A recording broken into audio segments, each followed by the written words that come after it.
Weer eens 'n hartlike woord van welkom aan elkeen van u. Die tema vir die week is die Vader gee die Heilige Gees aan die wat vra. Daar het ek sommer die hele week se temas op tot Sondagoggend toe. Gisteraand het ons gepraat oor die Gees van God skep en herskep om God te verheerlik. En aan die einde het ons afgesluit en gesê, as ek om enige ander rede of motief vir die Heilige Gees bid en vra dat God my sal vul, behalwe dat God verheerlik sal word, sal die Here nie die gebed beantwoord nie.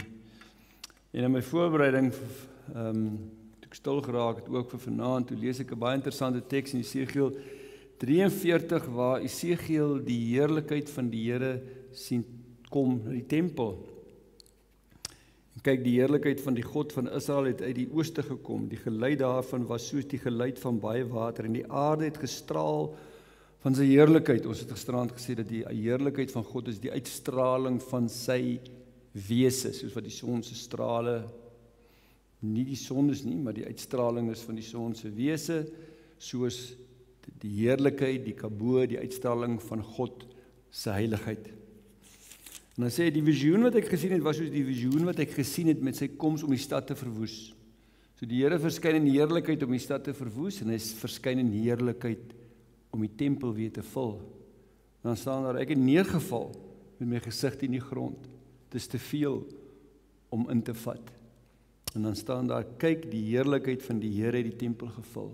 En dis wat die Here wil doen. Hy wil ons vul met sy heerlikheid, dat dit sal uitstraal, dat mense dit sal sien en dat hy verheerlik sal word. Dis die fokus van die Heilige Gees, om God te verheerlik. Dit altyd in gedagte hou, ook as ons aangaan met die reeks. Ons teks vir vanaand is Lukas 11 vers 13. Preek nie uit 'n boek uit nie, is tematiese prediking, nie soos die Romeine boodskappe nie. Maar voor ons daar lees, kom ons sluit die oë, dan bid ons net saam. Hemelse Vader, dankie vir die onbeskryflike voorreg dat ons as u kinders so by mekaar kan wees om u te kan aanbid. Ja, Here, u is soveel groter, heerliker, heiliger as wat ons onsself kan voorstel. U almag, u grootheid, u majesteit is onbeskryflik. Die diepte van die liefde sal ons nooit ten volle kan ken nie. Ons aanbid u vir u grootheid, vir u almag, vir wie u is. Ons buig voor u neer. Dankie dat ons as u kinders die voorreg het om so by mekaar te kan wees. Te kan terugdink aan Pinkster en rondom die woord te kan stil raak, te kan bid, die ons sal vul met die Gees en dat hy self sal verheerlik. U naam sal heilig, koninkryk sal kom, die fokus op u sal val. Ons bid ook dat u vanaand met ons sal praat, Here, deur u Gees, en dat u so in ons midde teenwoordig sal wees, dat u heerlikheid ook ons harte, ook hierdie plek sal vul. Ons bid dit om u naam se ontwil. Amen.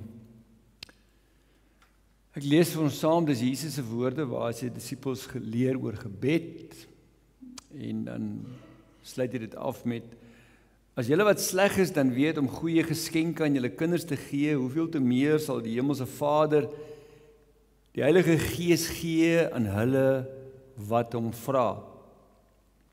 Ons tema is, hoekom moet Christene bid en vra vir die Heilige Gees? Nou, dis meer in die sin van, hoekom moet ons die Heilige Gees nodig, en nie die doel dat God verheerlik moet word nie. Hoekom het ons die Heilige Gees nodig? In daai sin, hoekom moet ons as Christene bid en vra vir die Heilige Gees? Is dit nodig vir Christene om te bid vir die Heilige Gees? Om soos die 120 disippels by mekaar te kom, te bid dat die Heilige Gees sal kom en ons opnuut vervul? Tereg sal daar teoloë wees en Christene wat daarop wys dat die Here Jesus se opdrag in Handelinge 1 vers 4 tot 5 net van toepassing was op die eerste Christene, spesifiek, waar Jesus vir hulle gesê het, moenie uit Jerusalem weggaan nie, maar wag op die Vader se belofte, wat julle van my gehoor het, want Johannes het wel met water gedoop, maar oor nie baie dae nie sal julle met die Heilige Gees gedoop word.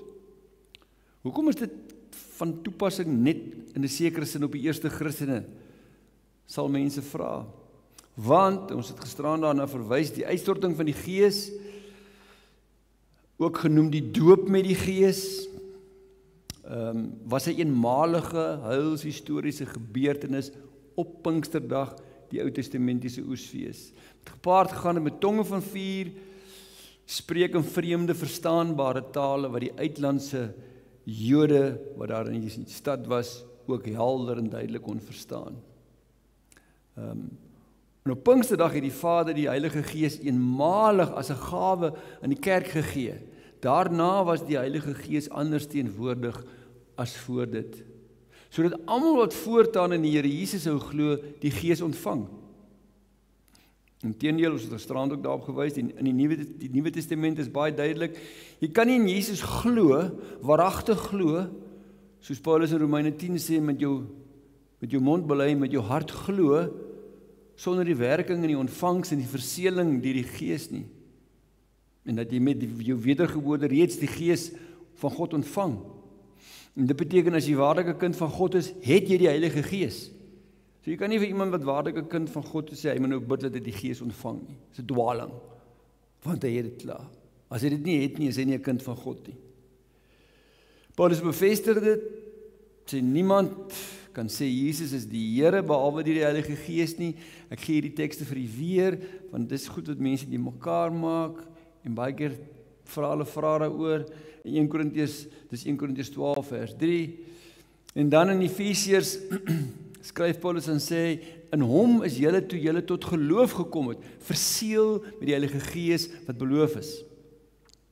Die Heilige Gees is ook die waarborg dat ons sal ontvang wat God beloof het. En daarom is daar Christene en teoloë wat regtig erns maak in hulle verhouding met die Here, wat sal sê dat dit onbybels is om te bid vir die Heilige Gees. Wanneer jy dit nou klaar ontvang. Tereg sal hulle sê, onthou God is 'n drie-enige God. Jy kan nie aan die Seun deel hê sonder dat jy aan die Vader deel het en ook sonder dat jy in die Heilige Gees deel het nie. Jy word nie verlos in paemente nie. As jy deur die geloof in Christus God se kind word, dan ontvang jy ook nie die drie-eenheid in paemente nie. Jy kry deel aan God deur jou goddelike natuur in die drie-eenheid. En deur die Gees is die drie-eenheid woonagtig in jou. En daaroor is Paulus ook baie duidelik. Hy sê, as iemand nie die Gees van Christus het nie, behoort hy nie aan hom nie. En daarom sal hierdie teoloë sê, en hierdie predikante sê, dat dit 'n sinlose oefening sal wees vir ons, om soos 120 by mekaar te kom, op Pinksterdag, en te vra dat God sy Gees sal uitstort, soos wat hy dit op Pinksterdag gedoen het. En, daar's baie mense wat dit al gedoen het. Dis natuurlik heeltemal waar, soos gesê, want met die uitstorting van die Gees op Pinksterdag het God die beloftes van die Ou Testament vervul en waargemaak en het die kerk, dis die volk van God in die Nuwe Testament, die Gees in oorvloed ontvang. En almal wat kinders van God word, deur geloof, wedergeboorte geloof, ontvang die Gees. Dis waar. Wat hulle sê is waar. Maar daar is ook 'n ander kant van die waarheid ook. En dis hier waar mense die mekaar raak. Al het Christene die Gees met hul wedergeboorte ontvang, is die Bybel duidelik daaroor dat Christene kan bid en vra vir die Heilige Gees. Om so vervul te word met die volheid, die krag van die Gees. Jesus self gee duidelike opdrag, belofte aan sy disippels om te bid, soos teks wat ek gelees het. As julle wat sleg is dan weet om goeie geskenke aan julle kinders te gee, hoeveel te meer sal die Hemelse Vader die Heilige Gees gee aan hulle wat hom vra. En Paulus se opdrag in Efesiërs 5:18 sluit hierby aan, waar Paulus sê, word vervul deur die Gees. Hy sê dit vir die gelowiges in Efese, wat reeds die Gees ontvang het. Hy sê vir hulle, word vervul deur die Gees. Nou dit kan mense die mekaar maak. In Handelinge is daar 'n sekere gebeure wat afgespeel het. Ons lees daarvan in Handelinge 4 vers 31, waar die disippels bymekaar was, kort na Pinksterdag. En dit bevestig vir ons hoe dat disippels wat almal eenmalig met die Gees gedoop is op Pinksterdag en in die kerk ingelyf is en die Gees ontvang het, en vervul is, daar staan in Handelinge 2 as jy dit gaan lees, en hulle is almal met die Heilige Gees vervul. Dis die woorde wat Lukas gebruik daar. Hulle is met die Heilige Gees vervul. En dan lees ons in Handelinge 4, kom die gelowiges bymekaar en dan bid hulle. En dan lees ons dit. Terwyl hulle gebid het, is die plek waar hulle bymekaar was geskit. En almal is vervul met die Heilige Gees. En almal is vervul met die Heilige Gees. Dis die disippels wat vervul is op Pinksterdag. Nie baie lank terug nie. En het die woord van God met vrymoedigheid verkondig. Dit sê vir ons op Pinksterdag het hulle die Heilige Gees eenmalig ontvang as persoon, maar jy kan weer vervul word. Nou, hoe moet ons dit verstaan? Vir 'n kind van God om vervul te word met die Heilige Gees beteken doodgewoon dat die Heilige Gees as die derde persoon van die goddelike drie-eenheid wat reeds in jou woon, deur die wedergeboorte, deur wie jy verseël is as God se eiendom, die beheer van jou lewe al hoe meer oorneem. Moenie dink aan die Heilige Gees soos 'n glas water wat jy iets vol maak nie, want hy is nie water nie. Hy's 'n persoon wat die beheer van jou lewe oorneem en jou al hoe meer beheer en regeer. Dit wil sê die Heilige Gees wat in jou is, sy krag en teenwoordigheid vul jou lewe meer en meer. En die rede hoekom die feit dat ons sondaars is, maak dit nodig is. Die vraag is, hoekom is dit nou nodig? Hoekom is dit nodig? Dat ons moet vra vir die Vader, vir die Heilige Gees. Ek het dit in 'n sin reeds klaar geantwoord. Of om Paulus se woorde te gebruik, om vervul te word deur die Gees. Hoekom is dit nodig?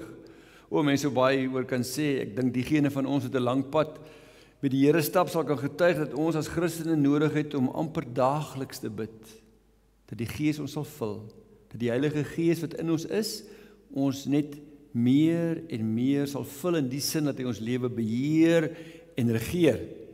As swakke en feilbare mense het ons dit nodig, dat die Gees ons meer en meer beheer en vul met sy krag en teenwoordigheid. Nou, Jesus se uitdruklike belofte aan sy disippels in Handelinge 8 gee vir ons die rede hoekom ons die Heilige Gees so nodig het. En hoekom ons voortdurend moet vra. En hoekom jy as jy in die oggend jou oë oopmaak, sal bid en sê Heilige Gees, neem beheer van my lewe, vul my. En jy kan maar die woorde gebruik wat jy wil gebruik. Die Vader verstaan wat jy sê. Party mense wil sê doop, party wil sê stort die Gees oor my uit en daar's verskillende terme wat mense gebruik. Party is teologies reg, party is teologies verkeerd, maar dit gaan daaroor dat die Heilige Gees wat in my is, beheer sal neem van my lewe. Jesus se belofte aan sy disippels was voor Pinksterdag. Julle sal krag ontvang wanneer die Heilige Gees oor julle kom en julle moet my getuies wees in Jerusalem, in die hele Judea en in Samaria tot aan die einde van die aarde. Belangrik. Sonder die krag van die Heilige Gees kan ons nie leef en getuig as Christene nie. Sonder die krag van die Heilige Gees kan jy niks doen nie. Niks. En dis waar ons probleem ook baie keer inkom. Die duidelikste skrifbewyse oor hoekom ons as Christene nie kan leef en getuig sonder die krag van die Heilige Gees nie, kry ons in die verskil tussen die disippels se voor Pinkster en na Pinkster ervaring. Die voor Pinkster ervaring was voor die Here Jesus se kruisiging. Die verskil in krag om te getuig tussen voor Pinkster en na Pinkster by Jesus se disippels was soos dag en nag. En as ons mooi lees, dan sien ons dit duidelik raak. En ons moet leer. En het die noodsaak na die volheid en die krag van die Heilige Gees, dit wys dit duidelik vir ons. Voor Pinksterdag nog. Voor Jesus se kruisiging het Petrus, ek gebruik hom as voorbeeld, hy wat daar in die binnehof daar by die vuurtjie sit, baie uitgesproke, vol bravade vir Jesus verseker, dat al die res van die disippels afvallig raak, hy sal nie vir Jesus verloon nie. Hy sal eerder saam met hom sterf as dit nodig is. Al verloon hulle almal vir u, ek nie. Ek sal saam met u sterf. Vol bravade. Kragteloos, heeltemal kragteloos om vir Jesus op te staan, het al die disippels weggevlug. Almal van hulle het gesê, hulle sal nie die Here Jesus verloor nie. Toe hulle die Here Jesus gevange neem, toe vlug hulle almal weg. En dan kom die ergste. Die sterke, groot mond Petrus, soog voor wie? Hy soog voor 2 diensmeisies. 2 diensmeisies. En verloon Jesus 3 keer, en die 3de keer sweer hy en hy vloek, dat hy Jesus nie ken nie. Skrikkelik. Weet jy waar was die krag? Was geen krag nie. Lees dit vir u. Jy kan volg daar. Petrus het buite gesit in die binnehof, 'n sekere diensmeisie het na hom gekom en gesê, jy was ook saam met Jesus die Galileër. Hy het egter voor almal ontken. Ek weet nie waarvan jy praat nie. Man wat gesê, Here Jesus, as almal verloon, sal ek by u bly en ek sal saam met u sterf. En 'n ander diensmeisie het hom na die poort sien loop en sê vir die mense daar, hierdie man was saam met Jesus die Nasareëner. Weer het hy dit ontken met die eed. Ken die man nie. Na rukkie het die omstanders nader gekom en vir Petrus gesê, jy is beslis ook een van hulle. Trouwens, jou uitspraak verklap jou. Daarop begin hy vloek en sweer, ek ken die man nie. En onmiddellik het hy aangekraai. Verskriklik. Maar na Pinksterdag vind ons 'n ander Petrus. Nie vol bravade nie, maar nederig. Maar vol krag om vreesloos te getuig. Dis na Pinkster. In Handelinge 4 verskyn Petrus en Johannes voor die Joodse raad, nadat hulle die verlamde man in die tempelpoort genees het. Petrus het hom gesê, goud en silwer het ons nie, maar wat ons het, gee ons vir jou. Naam van Jesus staan op en loop. En dan roep hulle vir Petrus en hulle sê, deur watter krag het jy dit gedoen? Lees vir u daar. Deur watter krag of deur watter naam het julle dit gedoen? Toe het Petrus vervul met die Heilige Gees vir hulle gesê, leiers van die volk, julle almal moet weet dat hierdie man gesond voor julle staan deur die naam van Jesus Christus van Nasaret. En net daarna dan volg daar 'n vreeslose belydenis van Petrus se kant af, Petrus en Johannes se kant af, wat hulle dood onmiddellik kon veroorsaak het. Dan sê Petrus vir die Joodse raad, Sanhedrin, daar is ook deur niemand anders verlossing nie, en daar is geen ander naam onder die hemel aan mense gegee, waardeur ons verlos kan word nie. As jy vervul is met die Heilige Gees, dan staan jy by daai belydenis. As jy nie vervul is met die Heilige Gees, en mense vra vir jou, hoe kan jy gered word? Dan skram jy weg van Jesus as enigste weg. As jy vervul is met die Gees, dan sê Jesus is die enigste weg. Die Joodse raad was verras deur Petrus en Johannes se vrymoedigheid en vreesloosheid. Ons lees, toe die Joodse raad Petrus en Johannes se vrymoedigheid sien en besef dat hulle ongeleerd en leuke is. Nou, hulle was nie regtig so ongeleerd en leuke nie, want Jesus het hulle 3 jaar lank onderrig. Maar die Joodse raad, vir hulle het dit nie getel nie. Was hulle verbaas en het hulle herken as mense wat saam met Jesus was. En na hulle toe beraadslaag het, gee hulle as Jerusalem se godsdienstige leiers 'n duidelike opdrag aan die apostels. En hoor wat sê hulle vir hulle? Hulle het hulle toe teruggeroep en hulle beveel om hoegenaamd nie meer in die naam van Jesus te praat of onderrig te gee nie. En dan gee Petrus en Johannes hulle 'n antwoord wat duidelik die volheid en die krag van die Heilige Gees se teenwoordigheid weerspieël. Dan sê hulle vir hulle, of dit reg is voor God om eerder na julle te luister as na God, moet julle self oordeel, want ons kan nie swyg oor wat ons gesien en gehoor het nie. Dis die taal van die Heilige Gees. Jy kan nie stil bly oor Jesus nie. Kort daarna, as jy net so eentjie aanlees, dan beland hulle weer voor die Joodse raad. Hoekom? Omdat hulle nie stil gebly het nie, na 'n uitdruklike opdrag. En waar het hulle die evangelie verkondig? In die tempel. Hulle het in die tempel ingegaan en dit daar gaan verkondig. So het geweet, die moeilikheid kom in die hele Jerusalem. En dan vra die hoëpriester vir hulle, het ons julle nie die strengste verbied om in hierdie naam te leer nie? En kyk, julle het julle leer deur die hele Jerusalem versprei en julle wil die bloed van hierdie man op ons bring. Dan volg hulle antwoord, getuig van absolute geestelike dapperheid. Maar Petrus en die apostels het geantwoord, ons moet eerder gehoorsaam wees aan God as aan mense. Sien nie die geestelike dapperheid, die krag om te getuig. Die Joodse raad, wat die mag gehad het om die apostels tot dood te veroordeel, kon hulle nie deur dreigemente en erge lyfstraf stil kry nie. Handelinge 5:40-42 vertel die res van die verhaal. Ek gaan net so kortliks daar, ek sit dit vir jou op die skerm, hulle het hulle laat gesel, geslaan, beveel om nie te praat nie, hulle vrygelaat, en daarna het hulle weggegaan, en daar staan, bly dat hulle waardig bevind is om ter wille van sy naam skandelik behandel te word. En boonop het hulle nie opgehou om elke dag op die tempelterrein en van huis tot huis onderrig te gee nie, en ook nie om die evangelie te verkondig dat Jesus die Christus is nie, die Messias, die een wat sou kom om sy volk te verlos. Dit kon hulle alleen doen deur die krag van die Heilige Gees. Jy kan nie vir iemand leer nie. Jy kan hom nie woorde leer, jy kan hom nie kennis gee. Maar jy kan hom nie die krag leer nie. En verder in die Handelinge is dit dan die verhaal van die apostels, Paulus ingesluit, wat vreesloos met krag getuig van die evangelie van God se genade.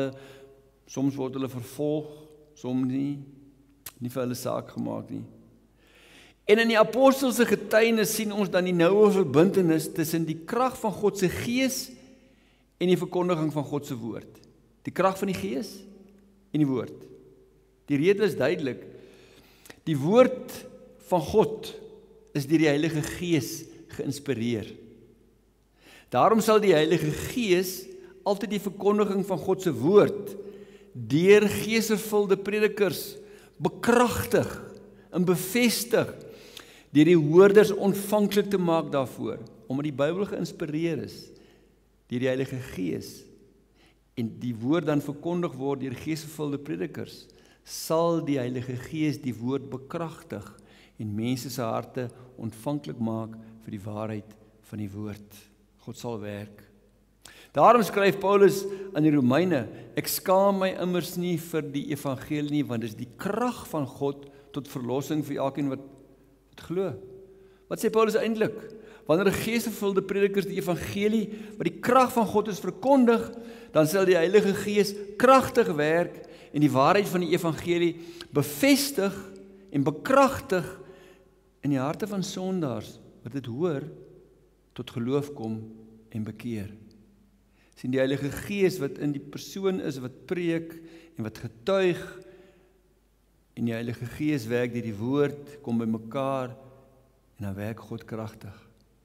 En as Paulus in die Tessalonisenses skryf, dan praat hy presies daaroor in hoofstuk 1, dan sê hy, ons evangelie het nie alleen deur die woord nie, die evangelie, maar ook met krag en deur die Heilige Gees en in volle versekering na julle gekom. Dis hoekom julle glo, want die evangelie het na julle gekom, is die woord van God, maar ook deur die krag van die Heilige Gees. Daarom glo julle, want dis die Gees van God wat dit doen. Soos ek net met die woord na mense toe gaan, dan gaan hulle nie glo nie. As ons daarom deur Handelinge lees, en sien ons dat die groei van die kerk direk gekoppel word aan God wat kragtig werk deur sy woord, wanneer die geesvervulde apostels en ander gelowiges dit verkondig. En geesvervuldheid was hoog op die premie gewees. Selfs toe hulle diakens kies, toe sê Petrus en Johannes, soek 6 manne uit wat bekend is daarvoor dat hulle vervul is met die Heilige Gees. Dis die eerste prioriteit. En as ons nog gaan lees in Handelinge, dan sien ons die volgende, dit loop soos 'n spoor, soos God werk deur sy woord en deur sy Gees. Handelinge 4 vers 4. Baie van die mense wat hulle prediking gehoor het gelowig geword en die getal gelowiges het aangegroei tot omtrent 5000. 6 vers 7. Die woord van God het verder versprei en die getal gelowiges in Jerusalem het geweldig toegeneem. Selfs 'n groot aantal priesters het gelowig geword. Jy kan dit nie keer nie. 12:24, Handelinge 12:24, maar die woord van God het verder versprei en veld gewen, asof die woord van God onafhanklik funksioneer. Handelinge 13:49, die woord van die Here het dwars deur die hele streek versprei, want die woord van God was vergesel gewees deur die Heilige Gees, wat werk deur die mense wat dit verkondig. Handelinge 19:20, so het die woord van die Here sy krag getoon en al hoe verder versprei. Hier moet ons eerlik met mekaar wees. en ons wat preek, en ons wat luister, en ons wat in die kerk is vandag, beleef ons hierdie krag van die Gees van God in die kerk vandag? Beleef ons dit? Ken ons dit? Ek moet sê, die plekke waar ek die meeste in my lewe gesien het, was onder die Owahimbas, om te sien hoe mense radikaal tot bekering kom. Maar beleef ons dit in die kerk? Die krag van die Gees wat gelowiges en predikers vul, sodat God hulle getuienis en verkondiging kan gebruik om sondaars oor te bring uit die ryk van die duisternis na God se ryk van lig. Dis wat moet gebeur wanneer ons die evangelie verkondig. Maar wat beleef ons? Beleef ons die krag van God se Gees in die kerk, of beleef ons kragteloosheid in die kerk? Kragteloosheid in die kerk vanweë kragtelose verkondiging met min of geen vrug. Kragteloosheid in die kerk omdat die kerk nie meer 'n lig is wat die suiwer evangelie helder en duidelik uitdra nie. Kragteloosheid omdat die lamp van die evangelie flou brand. Gelowiges getuig nie meer vreesloos nie. Kragteloosheid omdat die kerk nie meer sout is nie. Dit hang ook saam met die woord, wat morele verrotting in die samelewing teenwerk. Kragteloosheid omdat die heersende kultuur van die moderne wêreld groter invloed uitoefen op lidmate as die woord van God. Hulle word meer daardeur beïnvloed as die woord van God. Kragteloosheid in die kerk omdat sonde hand oor hand toeneem, selfs in die kerk, selfs in leiers in die kerk, en dan in ons land, in die samelewing waar 90% van die mense sê hulle is Christene. Maar as jy kyk en sê, is dit soos dit moet lyk? Kragteloosheid in die kerk om doodgewoon op te staan teen dit wat verkeerd is, teen sonde, waar God se naam openlik deur die modder gesleep word, en in die naam van liefde bly ons stil, terwyl God oneer aangedoen word. Een van die grootste oorsake vir die kragteloosheid in die kerk, wat op vele maniere en wyse tot openbaring kom, ek het maar net 'n paar voorbeelde genoem, soos wat ek genoem het, is te wyte aan kinders van die Here, wat hulle ontzag vir God verloor het. Mense het hulle ontzag vir God verloor. Ontzag vir God in die Ou Testament en die Nuwe Testament is 'n duidelike bewys van die Heilige Gees teenwoordigheid in 'n kind van God se lewe. As iemand vervul is met die Heilige Gees, het hy ontzag vir God. As iemand nie vervul is met die Heilige Gees nie, ontzag vir God weg. Waar die Heilige Gees nie teenwoordig is nie, verdwyn ontzag vir God. Verdwyn dit net. En ons kan sien hoe die ontzag vir God verdwyn. Wat beteken dit om ontzag vir God te hê? Om ontzag vir God te hê is iets veel meer as om bang te wees vir God. Ons is tog so versigtig dat mense tog net nie moet bang wees vir God nie. Dit sal dalk goed wees as 'n klompie van ons dalk 'n bietjie banger vir God is as wat ons is. Maar ontzag vir God is nie om vir God bang te wees nie. Maar dit kan dit ook insluit. Want Jesus het gesê, moenie bang wees vir die wat die liggaam doodmaak, maar die siel nie kan doodmaak nie. Nee, vrees hom, God. Eerder wat sowel die liggaam as die siel in die hel kan laat vergaan. Dis wat Jesus gesê het. Jy moet nie bang wees vir mense wat hulle kan doodmaak nie. Wees bang vir God. Hy kan jou siel en jou liggaam doodmaak. Hy kan jou hel ook laat beland. Maar ons is tog verskriklik bang om dit vir mense te sê, want dit kan hulle dalk net laat 'n verkeerde idee gee van wie God is, en dan wil hulle niks met die Here te doen hê nie. Dis nie wat Jesus gesê het nie. Maar dit is ook nie ontzag vir God nie. Ontzag vir God, in die 53 vertaling is dit genoem die vrees van die Here. Nie die vrees vir die Here nie, die vrees van die Here. Dis die vrees van die Here wat in jou hart is. Yirat Yahweh is die Hebreëus. En jy kan enige Engelse vertaling oopmaak en daar staan the fear of the Lord. Die mense was so bang geweest dat mense sal bang wees vir God, dat hulle in die 83 vertaling vrees van die Here vertaal het met om die Here te dien. Dis glad nie dieselfde nie. Glad nie. As jy vervul is met die Heilige Gees, het jy ontzag vir God.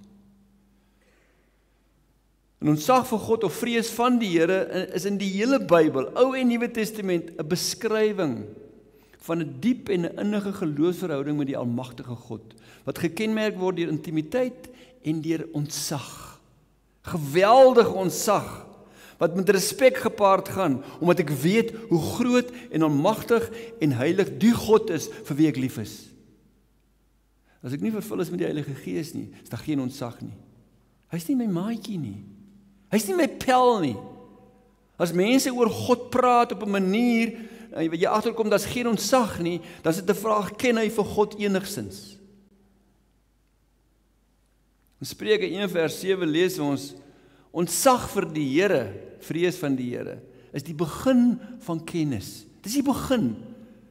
As jy dit nie het nie, dan gaan jy vir God glad nie leer ken nie. Kom deur die Heilige Gees.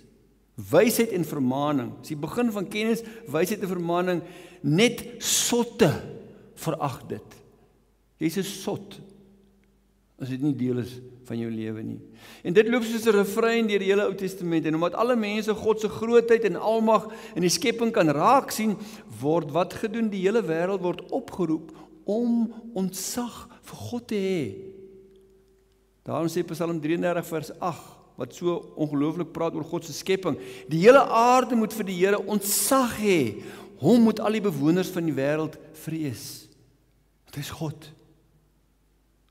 So wat gebeur wanneer mense nie meer ontzag vir God het nie?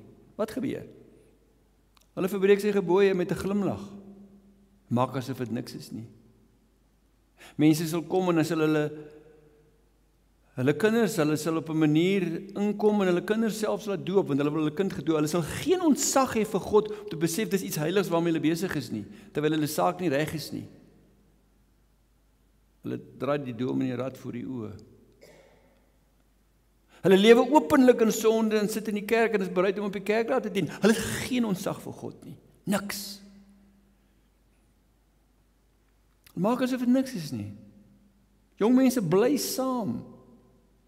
Maar kom sit hulle in die kerk, en dit is goed dat hulle kerk toe kom, is goed dat hulle aanbid, maar dan aanbid hulle die Here Jesus, en hulle sê hulle ken hom, hy is hulle verlosser, maar intussen hulle leef hulle openlik in sonde. Wat is dit? Daar's geen ontzag vir God nie, niks.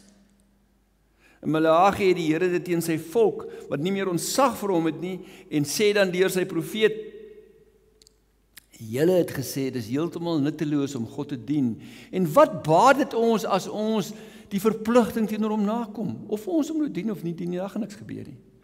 Dis wat mense sê, of ek nou vir God dien of nie dien, daar gaan niks gebeur nie. Ek kan maar in sonde leef, dis ook oukei, hy is 'n God van liefde. As ek dit doen of nie doen nie, maak die saakie. Dis nutteloos. En dan sê die Here vir Maleagi, ek het 'n boek waarin ek die name neerskryf van die mense wat vir my ontzag het. Geliefdes, mense in die kerk en buite die kerk het doodgewoon nie meer ontzag vir God nie. Dis ons samelewing. En sal openlik in sonde lewe en aangaan of alles reg is terwyl alles verkeerd is. Dis die skrikwekkende daarvan. Alles is verkeerd, maar hulle dink alles is reg. Hier gee die Spreuke digter 'n gepaste waarskuwing. Gelukkig is 'n mens wat voortdurend ontzag koester vir God, maar wie sy hart verhard, stort in ellende. Mense wat sonder ontzag vir God lewe, is op 'n uiters gevaarlike pad. En baie gelowiges, baie Christene, dink ontzag vir God of die vrees van die Here hoort net tuis in die Ou Testament. Dis die God van die Ou Testament. Want volgens hulle het daar in die Nuwe Testament 'n fokusverskywing plaasgevind, sodat ons in die Nuwe Testament net oor God se liefde moet praat, en dat die God van die Nuwe Testament, die Vader van Jesus, nou skielik nie meer heilig is nie.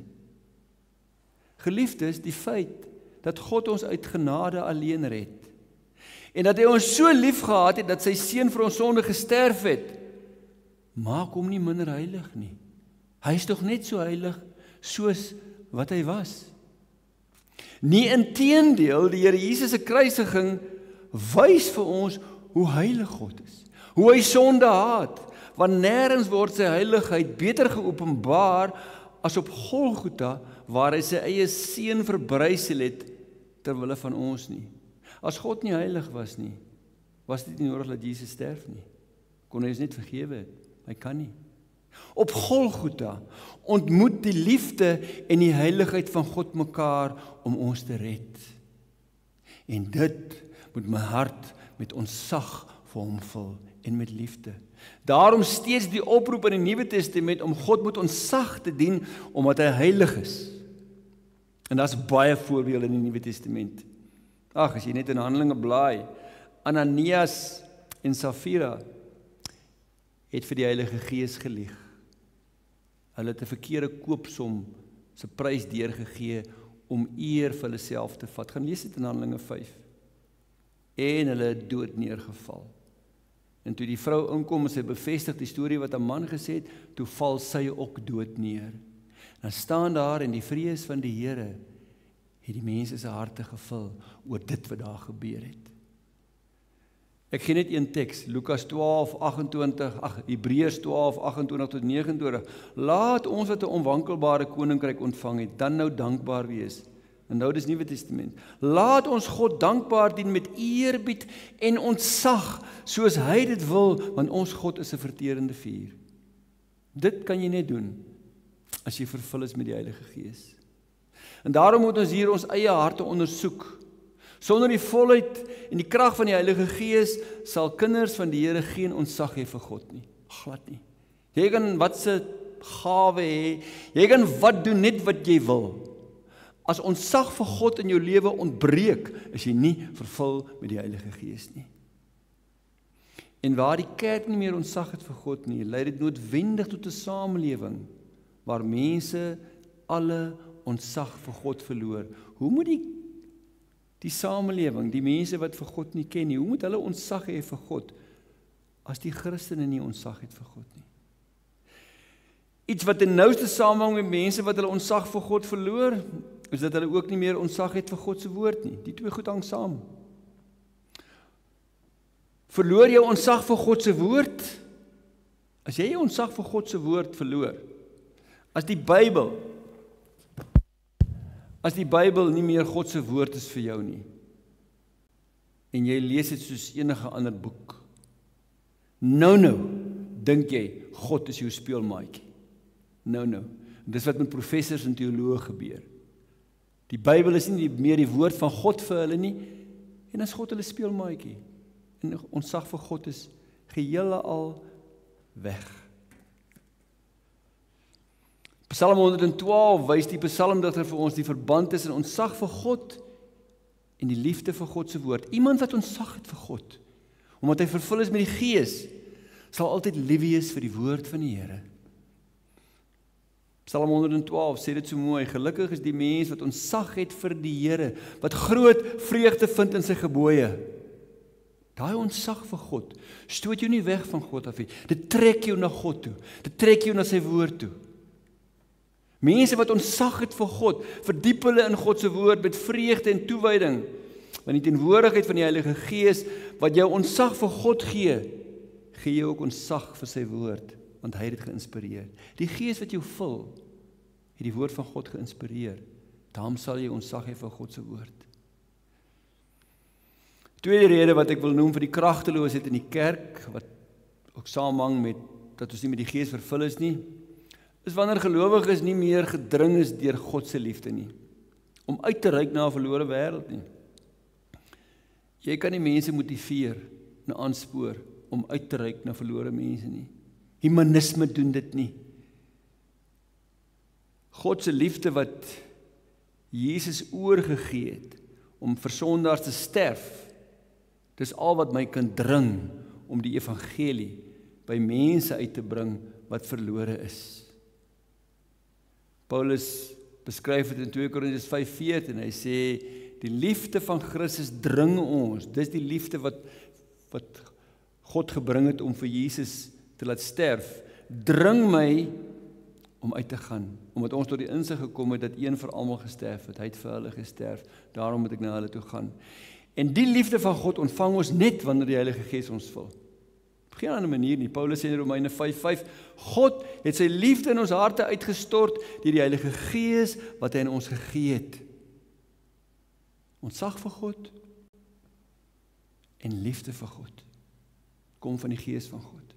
En sonder die liefde van God wat deur die Gees ons harte vul, sal God ons nie kan gebruik om verlore sondaars in te bring in sy koninkryk nie. Belangrike vraag nou is, wat doen ons as kerk van Christus?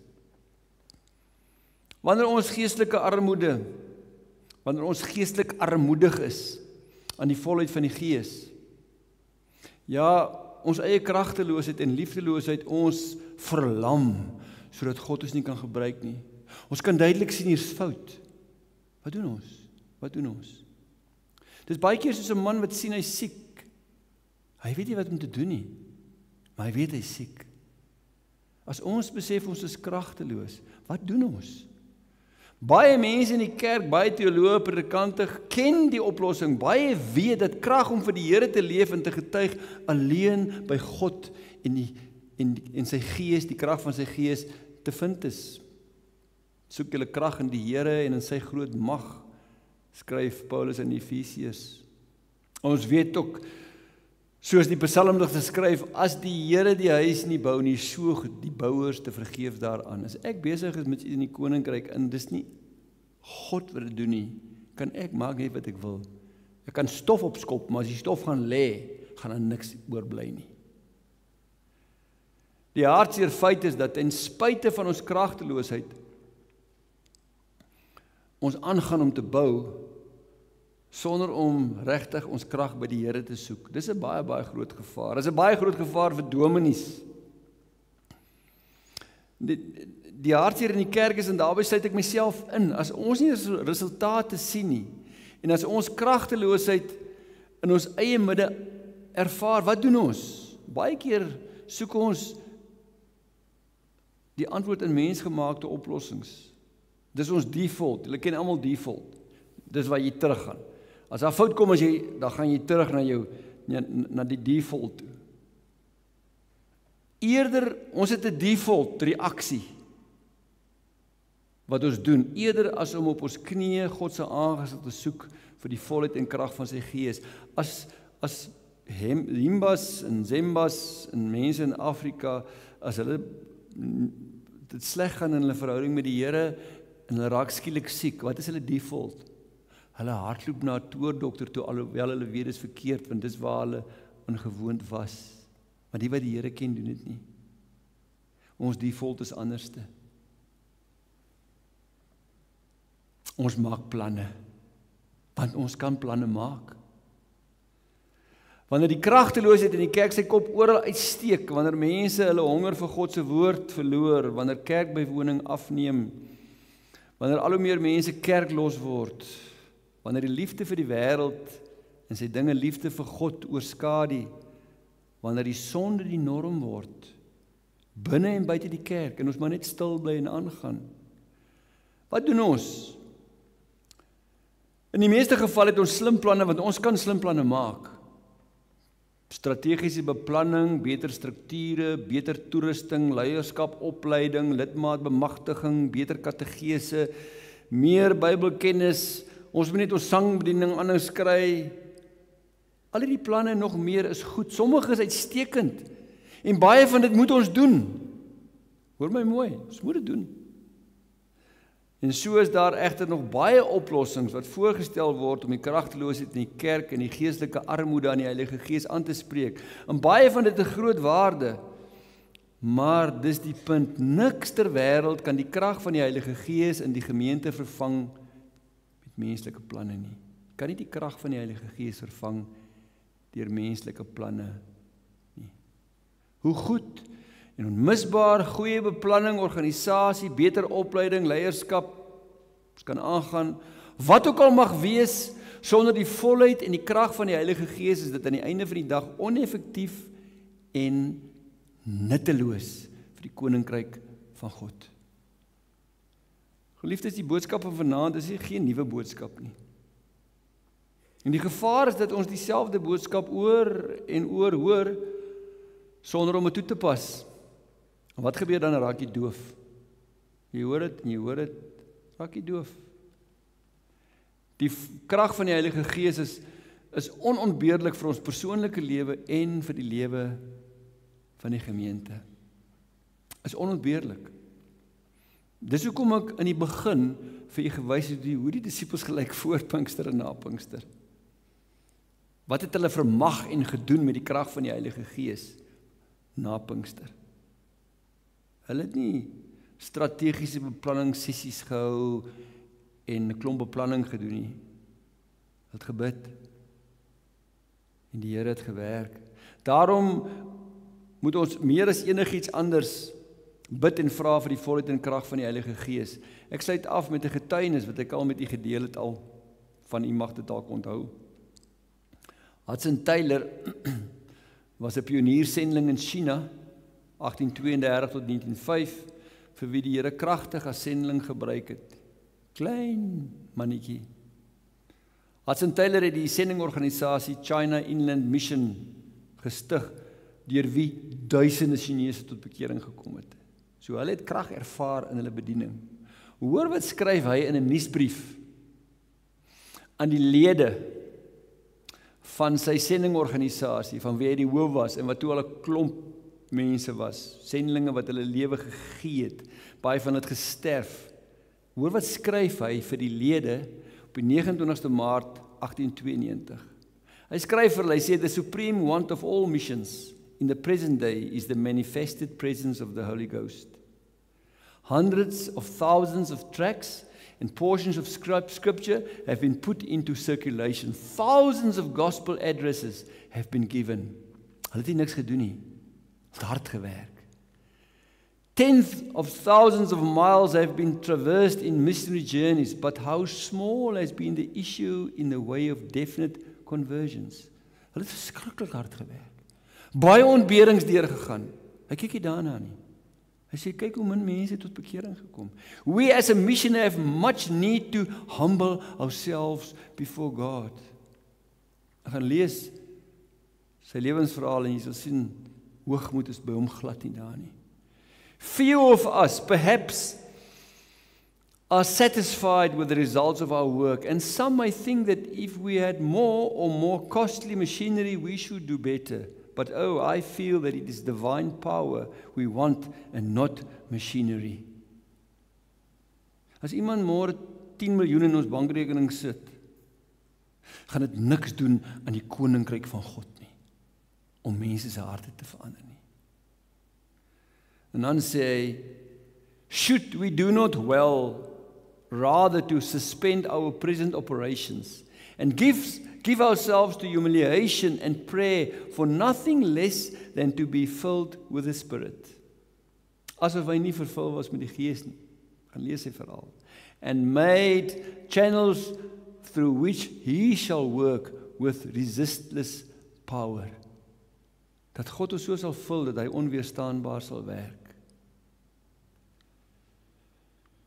Ek sluit met Jesus se woorde.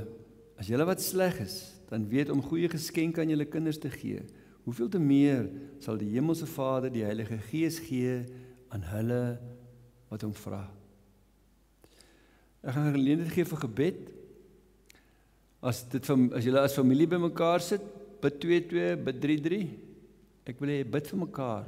Bid dat die Here jou man of jou vrou of jou kind of wie ook al sal vul met die Heilige Gees. En as jy op jou eie sit, bid dit vir jouself en vir jou familie.